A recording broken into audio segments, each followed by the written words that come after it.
What kind of power is in you? Because you've been through some things and you've been asking God for answers. Faith is the ability sometimes to lay down and sleep and let faith answer the questions.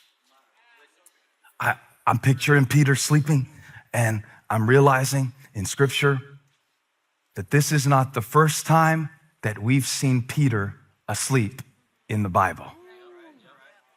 In the Garden of Gethsemane, y'all remember it? Raise your hand if you remember the Garden of Gethsemane. That place before Jesus went to the cross, where he gave his Father an unqualified yes. Now remember, he asked God, if it's possible, take this cup away from me. As he went to pay the price for your sin, my sin, as he went to take on the punishment that we rightly deserve, as he went to be the sacrifice to atone for our sin, not trying to use a bunch of fancy words, just to let you know that he canceled the debt that was stood against us, but it cost him. It cost him. And as he considered and counted that cost, he prayed and he asked God, if there's any other way, take this cup from me. God did not answer by removing the cup of suffering. He answered by filling Jesus with the strength to endure what he had to do. And so for the joy set before him, he endured the cross, despising its shame, and then sat down at the right hand of God. So if Jesus is seated, I can sleep. LB! My goodness. I feel like preaching today. Oh, I can sleep through anything when I know that he's seated. Yes. I can sleep through anything. I can rest through anything. You know, in the Garden of Gethsemane, while Jesus prayed, Peter slept and he said, wake up. My soul is in anguish. He's sweating like drops of blood and Peter's sleeping. He said that the spirit is willing, but the flesh is weak. Peter was sleeping out of weakness in the garden. But he's not sleeping out of weakness in Acts chapter 12. He's sleeping from a place of knowing that I am seated in heavenly places with Jesus. And if I'm seated with him, it doesn't matter what Herod has planned.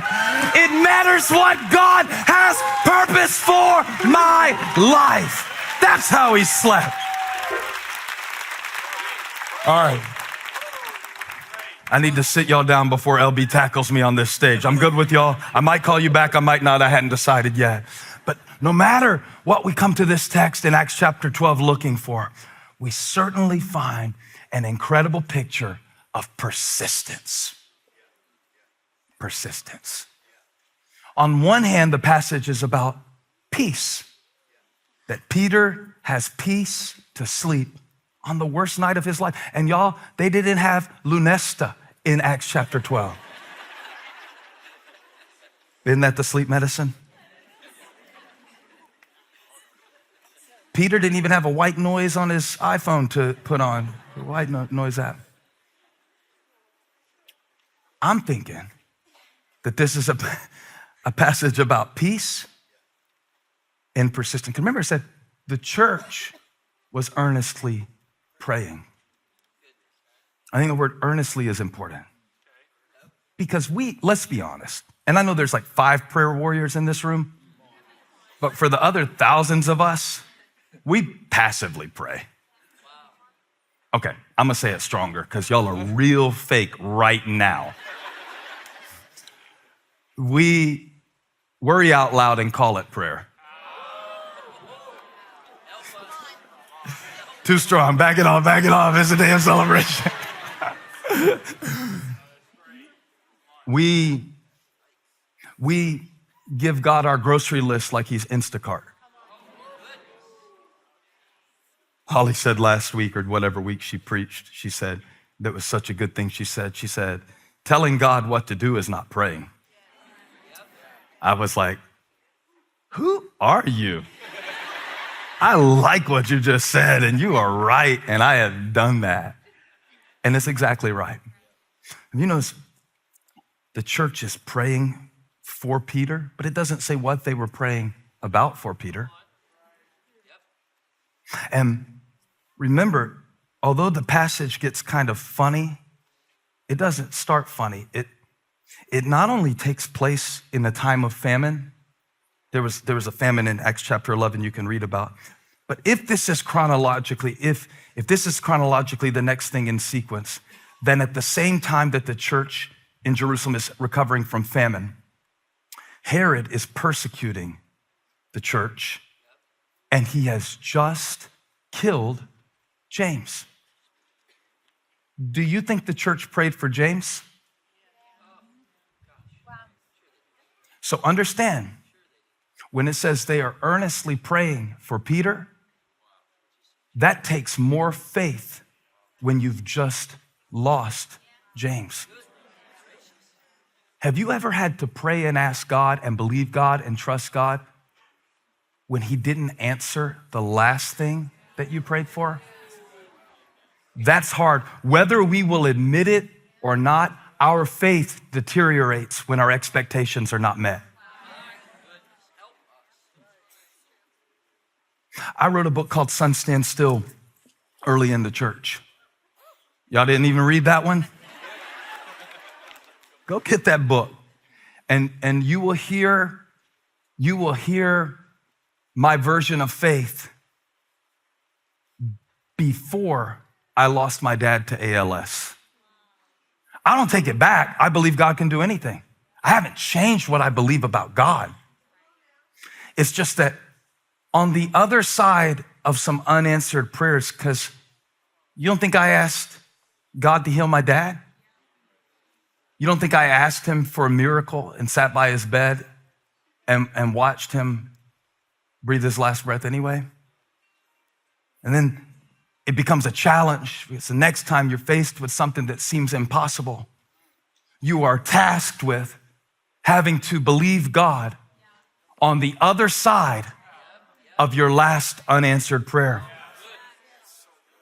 I think what really draws me into this text for our anniversary on this day, because I prayed a lot about it. I mean, I think I've got sermons for the next year just that I went through looking for this one for today, because I wanted to see, God, what do you want me to say to our church? What do you want me to say to them as individuals? What do you want me to say about the moment that we're in? Kind of on the other side, maybe of a pandemic, maybe. My favorite word of 2020 and 2021 and 2022 is maybe. Now I got that maybe faith, that it may be this or it may be that. And the problem is, as a leader, people want answers, and we don't have any right now. In the absence of answers, what grows? Could be either one for you. Could be cynicism. Some of you have gotten really, really mean over the last 2 years. Because in the absence of answers, you have allowed anger to grow. I'm mad that I can't control it. I'm mad that nobody will tell me what to do. I'm mad that I'm wearing a mask and they're not, or they're wearing a mask and I'm not. I'm mad that I don't know whether to wear a mask. I'm mad that you're looking at me because I'm wearing a mask. I'm mad that you're looking at me because I'm not. I'm mad because I can't figure out. Would somebody tell me what to do? I need answers. When's the church going to open back up? I heard that for a year. I was like, it's still open. It's still open. I said that all through the pandemic. What you mean? When is, we've never been through anything like this before. Herod was cutting off heads and the church prevailed. We are so silly. We are so silly. We think it's the first time that there have ever been unanswered questions in the history of the Christian faith. That's one reason I like this passage, is because they're still praying in the face of a prayer that God just didn't answer. The miscarriage,